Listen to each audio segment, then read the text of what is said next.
The keys clacked with a rhythm that wasn't his own. Mark had found the old typewriter at a yard sale, dusted and heavy, its ivory keys stained and cold. He placed it on his desk, intending to finish his overdue manuscript.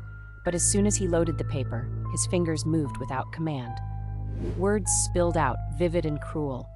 He sits alone, unaware of the watching eyes. Mark's heart stuttered.